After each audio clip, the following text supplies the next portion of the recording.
Hey YouTube, what's going on? Lionheart here. Now in today's video, I want to talk about the drama that is taking place on the official Punishing Gray Raven Discord. Since a lot of people have come by stream talking about it, and I feel like, anytime an entire Discord server gets shut down, maybe some conversation should take place. So here's the message posted from the official community manager for Kuro Games. And you can read this on your own, or you can pause the video. I'm not going to read it. It's insanely long. But the short version of it is, hey, we didn't run the server. Now we're going to take over the server because of all the drama. And as our first act taking over the server, we're just going to shut the whole thing down for a few days. Okay. Awesome. So what happened, right? People probably want to know what happened. Well, first of all, I guess there was a big uprising from people on the server about the novice player rewards and the black cards in the novice player rewards being significantly reduced from what other regions got. And naturally, that makes a lot of free-to-players feel very bad, because the only black cards they get are the ones that are from in-game, promotions and rewards. They're not swiping for that. And so people, rightfully so, were commenting on it. And I guess one of the admins did some spend shaming, which we'll come back to, telling one of the players that basically spend shaming them for not being able to even afford $1 in the game. And yeah, it basically just spiraled from there, where a bunch of people were getting banned, and the server just went down, and people started talking about issuing refunds, and the Google Play ratings went from being above 4.5 game to 2.7 or something crazy. I don't even know what it's at now. And and so then Kuro Games comes in and takes it over and shuts the whole thing down, because I guess they think silence is the way. It's not, but okay. So that's what's going on. And so if you can't access the official Punishing Gray Raven Discord, that is the reason. And I just want to share a couple of thoughts on some of the topics that are involved. So first of all, free-to-play spend shaming.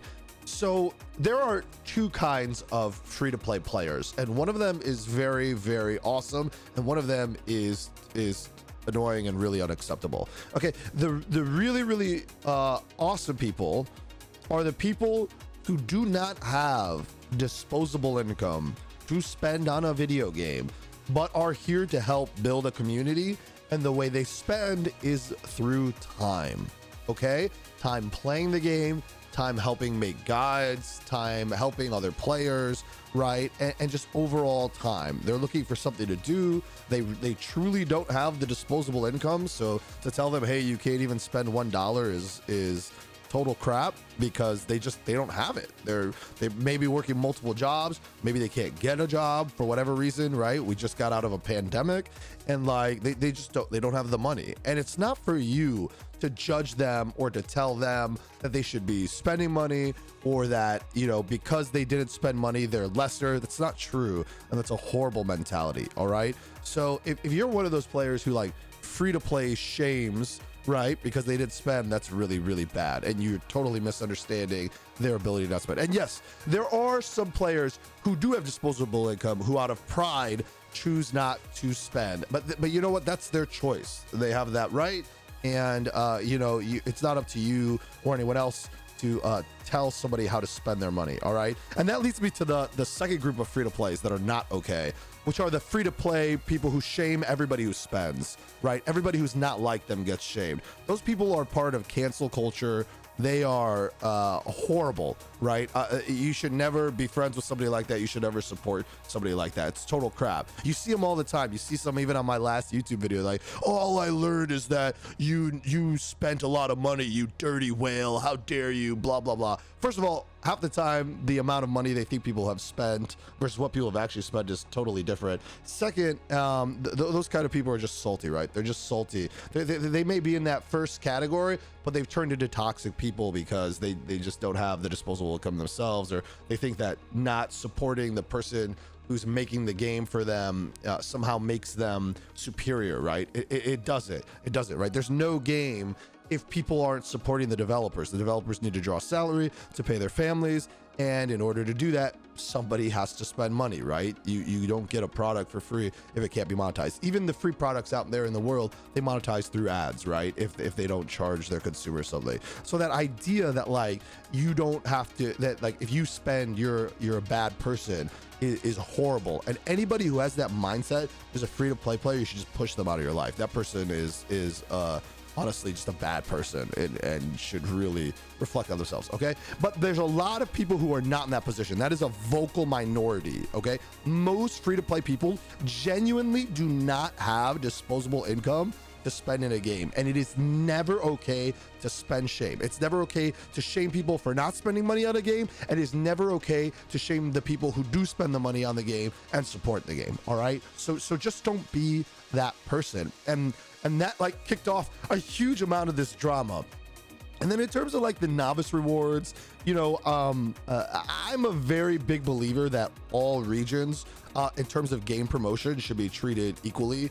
We live in a connected global world now, right? People know one another. They could talk to one another, right? It doesn't matter if you live in China, Japan, South Korea, United States, Europe, right? It doesn't matter where you live.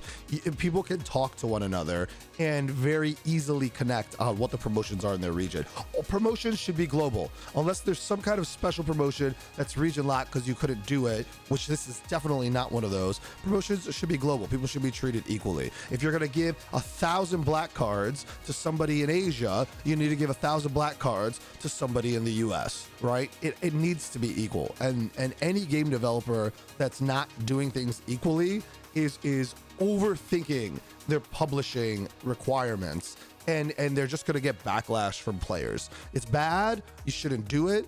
And you know, the idea of like, hey, I'm just, you know, in community and I'm helpless, I can't make the dev team do anything, it's nonsense, right? The live operations team is a cohesive unit. I developed games for many years. Live operations team is a cohesive unit. The idea that the community team does not have the ability to speak to the people making the game and has no say and can't get you an answer is not true. If they're telling you that's the case, then the answer is probably bad. So listen, I don't know what Kuro Games is going to do here with regard to the current complaints about the novice mission, but like this idea of like helplessness, you frequently see this. It's like, I can't help myself.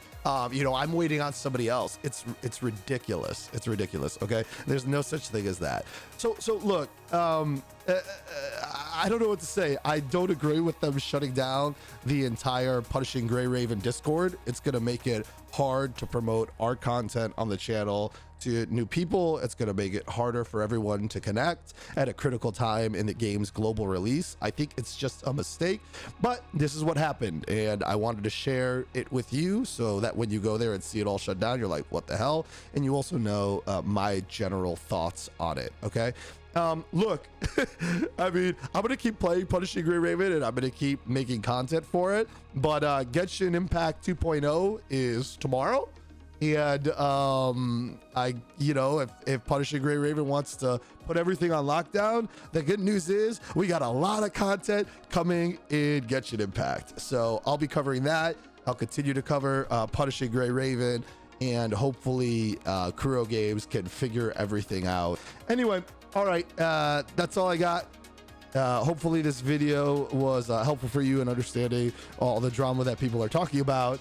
And I don't usually make drama videos, so I probably won't do any kind of follow-up, but now you know how I feel, and best of luck on the journey ahead for Punishing Gray Raven, and hopefully I'll see you on the next Punishing Gray Raven video.